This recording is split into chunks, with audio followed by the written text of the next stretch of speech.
refrigerator, basically turn on the refrigerator. The compressor is going to start. I'm actually going to turn it off right now because the refrigerator is nice and clean.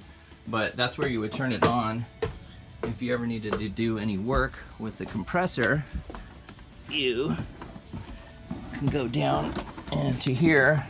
I actually never ever had to do anything with the compressor, but that right there with the blue stickies on it is the compressor, and you can probably add some coolant to it, but I really never had to.